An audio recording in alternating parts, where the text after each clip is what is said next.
Good evening, friends. Tonight we drift once more into the Middle Ages and step back into the life of a young princess sent to a roommate's fief, not exiled to suffering, but entrusted with a castle of her own.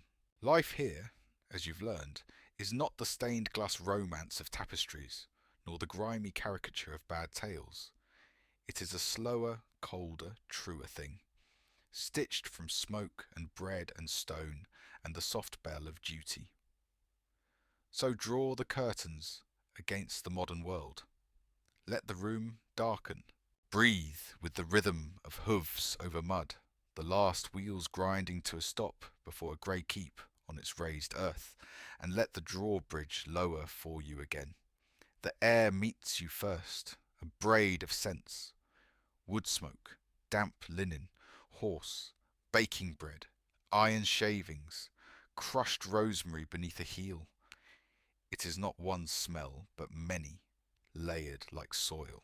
The outer ward sings with life, a blacksmith's hammer ringing 3 streets away, women laughing by the well, a goose marching indignantly through hens, a child tugging a dog that outmusses him. Past the next gate and quiet gathers itself. The inner ward holds its breath. The keep stands like a thoughtful giant, square and certain, its eyelids of slit windows half lowered against the wind. Up a stair cut so tight you must turn sideways, through a door swollen by night damp, into your chamber where tapestries hang heavy, not for beauty but for warmth, where oiled linen glows honey dim in wooden lattice, and where the 4-post bed waits like a small room inside the room, curtains drawn not for privacy but for survival. You lay your hand against the wall. The stone is as cool as the underside of a river rock. A maid sets down a basin fragranced with lavender and rosemary. "For the air," she says, with the delicate tone people use to explain the obvious to outsiders. "Miasma," the old fear says. "Bad smells are bad airs, and bad airs carry death." And so herbs underfoot, resin on coals, petals in water, pomanders at the waist, a ritual of scent to steady the unseen. You smile and nod, and let the steam brush your cheek, and in that small courtesy, hers to you, yours to her, the castle exhales and accepts you a fraction more. Morning lives here unnamed in hours. It is the brightening grain of light through weave, the tingle in the fingers as you push back winter curtains, the tiny ice of flagstones on your bare soles, the grunt and shuffle of a house waking piece by piece. A bell strikes for prayer, tin proud, homely, and you go, because this is the rhythm that keeps people walking in the same direction. Chapel is cold as a kept secret. Your breath smokes. The Psalter's paint looks wet, though it's older than your grandmother's memory. You mouth the words alongside others, and in the rope of Latin your voice is a single thread that keeps the world from fraying. Hunger arrives as a polite knock that becomes a fist. Nobles do not take breakfast, so the steward's figures come first. Grain stores, salt pork, ale casks, the mill's share. A complaint about a hedgerow cut thin, a hedge of words about a thin complaint. Numbers in Roman dress, handsome, stubborn, safer from forgery than from sense. You learn the trick of seeing flows instead of piles. Everything is moving, even the things that look like they sit very still. When noon finally opens like a window, it opens all at once. Trenches are laid. The great pot steam curls like a cat against your face, and for a moment the hall almost warms. You take a bite and taste a century of ideas about food. Sweet to begin digestion, hot to counter cold humours, dry and moist in argument with each other, and wine spiced into a cordial the colour of late leaves. Your body does not care what scholars think, only that the bread is warm, and the stew salted, and the spoon smooth, where many hands have sanded it with use. You eat and watch the long table watch you. Here eating is a little kingly thing. Not a meal, but a mood set. You lift your cup. The hall breathes out. The first weeks bloom into a pattern, and in that pattern you find the small levers where a chatelaine lives. You watch the kitchen's woodpile and quietly increase it. People cannot be just, brave, or pious when they are cold. You ask the cook to keep aside nettles for a soup when the hungry gap comes. He blinks, but writes it on his thumb with ash all the same. You move the laundress's barrels where the sun will hit the water by noon and cut the chill from hands. You have keys. Yes, small bronze dominions that clink like chimes at your waist. But the better levers are words spoken at the right angle, the careful listening that makes people hear themselves kinder than they expected. At night, when the house has softened into a quilt of fires and the dog on the stair has resettled 3 times, you turn the keys one by one and feel the day settle in your bones. The castle has its map above ground. It also has its shadow map in the walls. One afternoon, you follow a draught with a candle and discover the servant's stair that moves like a tendon inside the keep, connecting the body's busy parts out of sight. Your flame eyes, little spy holes. No scandal, only service. A way to pour wine into a cup without crossing a lord's field of vision with your labour. The passage whispers a lesson you will keep. The most faithful work is often the least seen, and the least seen work shapes the day most faithfully. In the first month, you sit your manor court. The hall becomes a square of listening. A reeve complains about shallow furrows. A tenant's wife insists a neighbour's pig smells of onions, and therefore must have eaten them from her garden, which is funny until you realise the onions were their winter's courage. The jurors, 3 old men who wear their hats like small fortresses, go to look, as is proper. They return with a judgment measured in birds and timing. 3 chickens from the careless ploughman after Candlemas. When a hen's laying means the loss will not starve his children. You want to invent a rule book everyone will like. The court teaches you that law here is not a scripture but a conversation, a way of weaving memory into the present tense. You listen until the room says yes in the way a field says yes when it takes a plough. Feasting, when you give it, is a kind of speech. You learn to write with saffron, with the terrible beauty of a peacock redressed in its own sky, with hot wine that radiates cloves into the rafters. The best meat drifts to the high table, sinew to the far end. You cannot make a world where rank does not exist, but you can make a table where those at the far end still sing. And you do. Afterward, when the floor is a map of breadcrumbs and shoes and laughter, you lift a psaltery and play a tune that meanders like a summer fly. You are not the best musician in the room. Perhaps you are the worst. But the playing is not about skill. It is about the castle recognizing itself as one creature for the length of a song. Leisure here is labour in finer clothes. You embroider with your women because a noblewoman's voice travels more safely by thread than by paper. They show you how to make a border that looks like a hedge. You hide a small bird in the hedge because secrets are a kind of company. Patterns from men's books are stern and right-angled. You let your deer be a little wild in the shoulder. Between stitches, there are stories. One girl has a cousin who ran away to join players. Another has a brother who speaks to horses by looking at them from the side.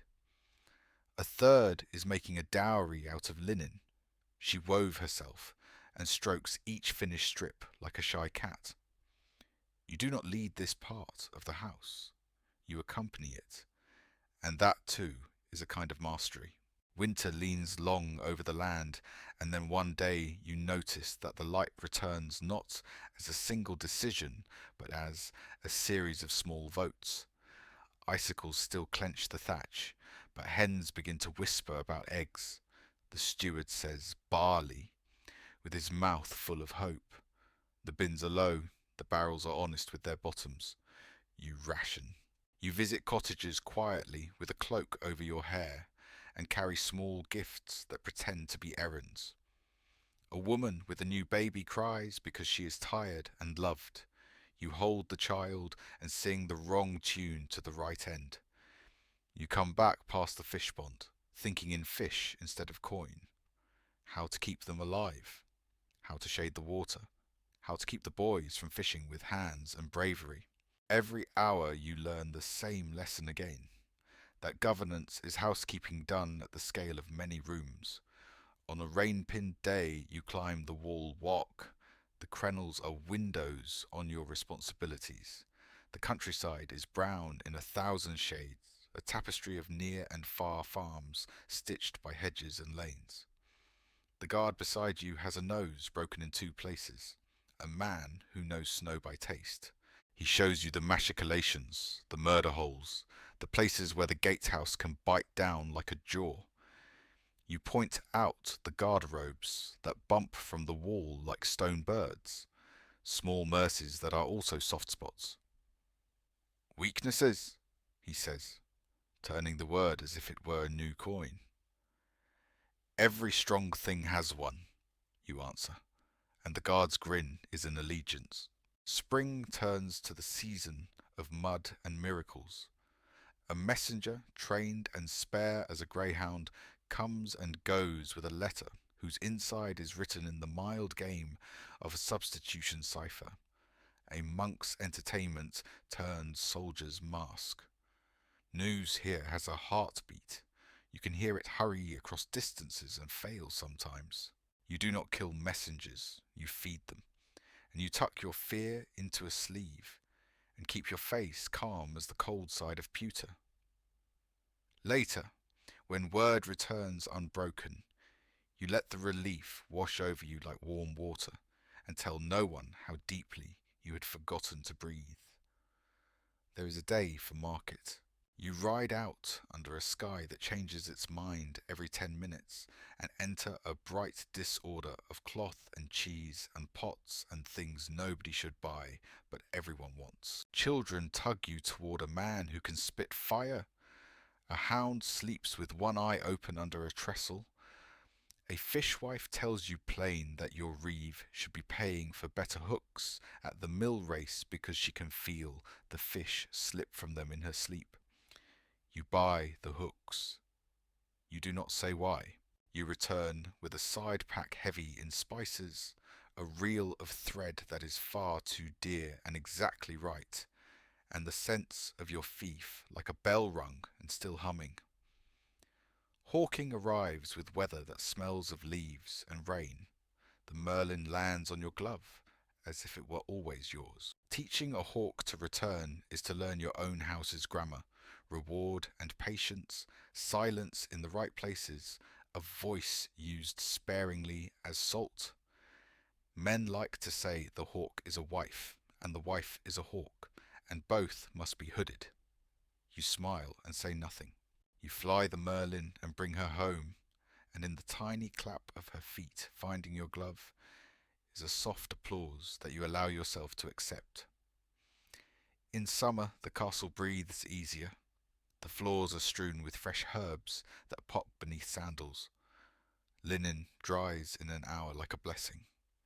You have time to begin a building. Not grand, no tower. Only a bakehouse with its own oven, so the hall's fire need not do everything. You learn lime by smell, mortar by wrist, stone by the tone it makes when tapped. The mason calls you my lady, in a way that includes you in the work without trespass. You leave with grit in your hem, and the warm, childish pride of having done something sensible and lasting. Later, bread from that oven tastes faintly of brick, and then of home. Sickness comes one afternoon, like a cloud sliding over the sun. A maid coughs blood. You take her to the still room, whose glass winked so prettily 2 paragraphs ago, and brew lungwort and willow and prayer in equal parts. Her breath smooths, but does not quiet. You call a midwife because midwives know bodies, the way sailors know skies. The midwife arrives like weather and looks and listens and sets the maid's bed close to the floor where the air is thicker. You pay her quickly and not meanly and walk out with your heart like a clapper in your chest. That night you speak softly to the house as if it were a skittish horse, and in the morning the maid still breathes. Later she will laugh again, the sound thin as new glass. Later you will hear it and think of willow bark and relief and the courage of women who have never been written down.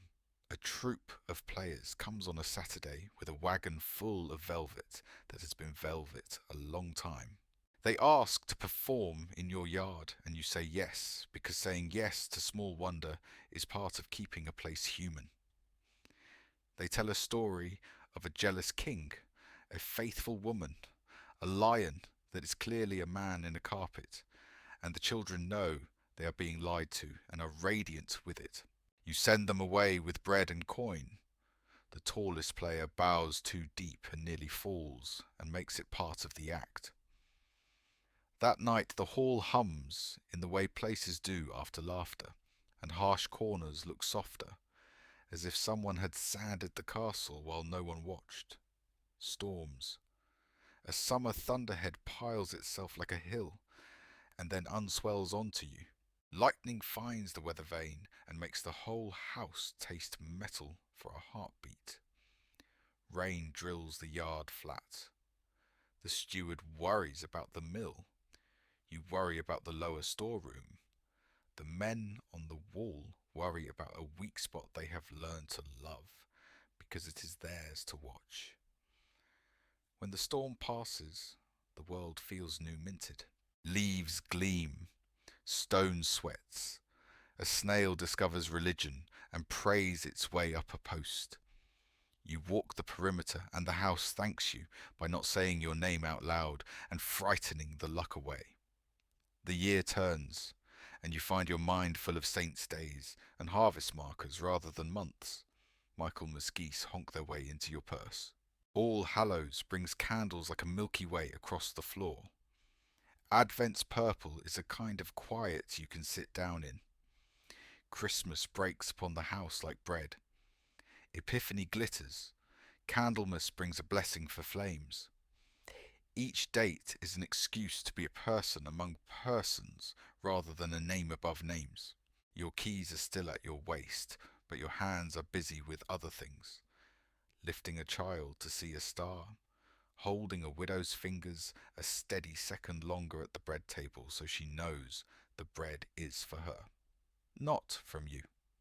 Late one evening a rider arrives, coat clung and bitter with cold, and the message he carries tastes of iron even folded. A neighbour's quarrel with a neighbour, but the kind that can grow taller than men. You write not orders but invitations. You call in a priest not because priests mend souls, but because they are practiced at making language that can hold more than one truth at once. You invite the two men to feast and seat them too near to be enemies and too far to strike. You talk of weather and horses until talking about weather and horses has done what it always does, which is to remind people that they are small and lucky. When the night ends, the quarrel is not gone. It is set down. The next morning you take a walk longer than needed and let the frost hurt your lungs until the fear shakes out of you like rain. You visit the mill. It is the thief's heart in one of its moods. The wheel turns with a confidence you envy. The miller tastes flour and says bride or widow, as if he can tell who will bake it by the grind. Children are not allowed on the mill floor. Nevertheless, they grow here like moss. You institute a rule about shoes and then break it because a boy lost his only pair to the river and shame is colder than frostbite. You adjust, and in the adjusting, you realize that rule and mercy live best in the same house when they can borrow each other's cups. At harvest, you lead a gleaning. It is not yours to lead, and yet it is. You go because going says that dignity belongs in fields. People gather what fallen grain they can and talk about saints as if saints were neighbours. Perhaps they are. Someone plays a pipe with 3 notes and a fourth that only comes sometimes.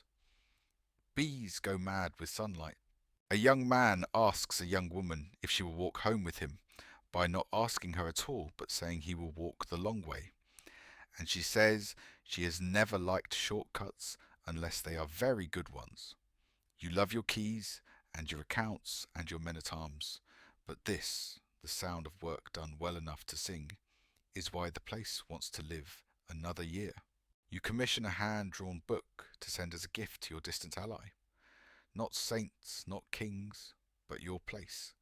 The slant of your bridge, the pattern of your fields, the blot of your woods, a tiny picture of a girl climbing a ladder to look at stars up close. The scribe's hand is careful, and the painter uses blue sparingly because it is the ocean in rocks. When you wrap it, you feel as if you are sending away a part of the house that will speak for you where you cannot go. Alongside it, the stag from your own hunt. The gift says, I know the wild, and I know the word, and both have their place in me. There is a newborn in one of the cottages the same week that an old man dies in his chair.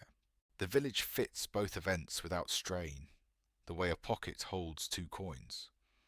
You go to both doorways and say the right 3 things, different in each place, and then you go home and sit on the step and look at your hands. A cat adopts you without asking permission. You adopt the cat the same way. It sleeps sometimes on your keys, as if to warm the idea of responsibility into something that purrs. By autumn's end, you decide to drill the household for siege as a game rather than a fear. Children race messages along the wall walk. The cook invents a lentil that tastes more cheerful than it has any right to. The mason points out where boiling water would be more than theatre. You praise quietly and too much, so that the drill becomes a story they will tell one another later when you are not looking. Preparedness here is not panic. It is a hymn without words. A starry night comes with the sharpness of new apples. You go to the roof with a blanket and find the guard with the broken nose already there, asleep, sitting up like a saint who didn't mean to. You look up. The sky has more weather than you remembered. You trace constellations that have different names here, kings and bears and fishes that never learn to swim, and you permit yourself, for the length of one breath, held and released, to want things not in your keeping. Then you fold your want as neatly as a letter and tuck it where it will not catch on door latches. Years, which are greedy when you are young, become generous and give you back what they take in wisdom and patience. You find the courage to be dull when dull will do, and the courage to be glorious when glory is called for. You stop explaining your decisions aloud in rooms that do not need to hear them. You start explaining your decisions quietly to the rooms that do, which is usually your own. You make a habit of walking the castle at odd hours, dawn when the stone is the colour of unspun wool, midnight when it is the colour of deep water, noon when it is all glare and geometry. In each light, the house answers a different question you did not know you were asking. And once, only once, you leave for some days to attend a greater court. You dress the way duty dresses, silk that sounds like distant rain, a line of pearls that looks like a sentence, shoes that could break your heart. The court is loud with cleverness. People speak in a way that makes you miss the miller's flower taste and the midwife's sky sense. You make the alliances you must, and you do not pretend to like it. When you return over your own bridge and smell your own wood smoke, you stand on the stones and let the truth of your place wash up and over you. The castle is not grand by court standards. It is better.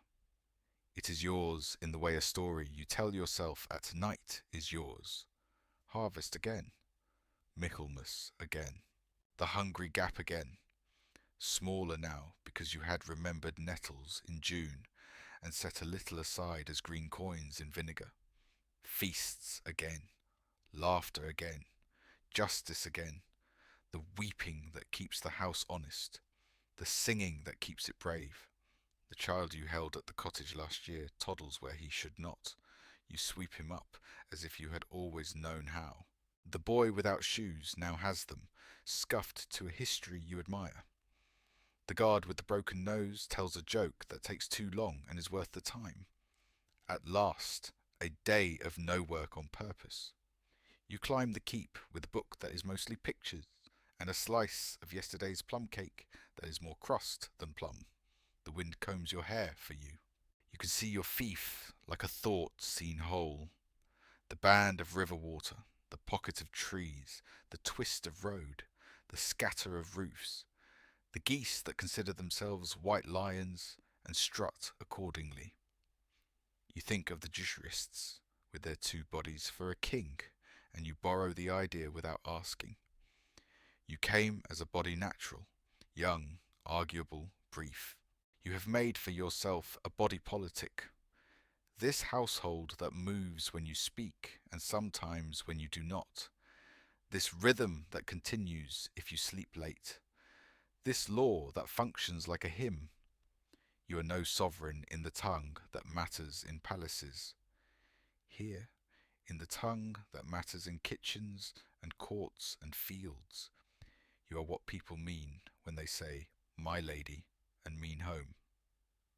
Night now. The house tucks itself in. Fires bank. Keys hang, heavy and content. A curl of smoke hazes the rafters like a blessing. The cat argues with the concept of stairs and loses. Somewhere two people whisper and then stop, and all at once the house hears itself alone and relaxes. You walk the corridor with a candle and stop, as you always do, by the tapestry with the little bird hidden in a hedge. You touch the bird and think, silly, that it is good luck. You draw your bed curtains and the small world inside warms at once. Wind writes its short poems in the joints. You close your eyes and let the day rearrange itself into a gentle lie in which nothing unprecedented ever happens, and everything difficult has a door in it you can open with one of your keys. Good night, then. Good night to the wall walk polished by boots and weather. Good night to the oven bricks and the midwife's hands and the steward's terrible songs and the miller's jokes and the merlin's clap of feet and the fish pond shadows and the market's noise and the maid who breathes easier and the player who bowed too far and didn't fall. Good night to the law that is a conversation and the feast that is a sentence, and the book you sent that knows your place better than you could write it. Good night to the loyal, which here means near. Good night, my queen, keeper of doors and door sills, of bread and judgment, of storms and lullabies, of winter stores and summer's patience. Sleep as castles sleep, with one ear for danger and one heart for peace, and the whole house dreaming through you.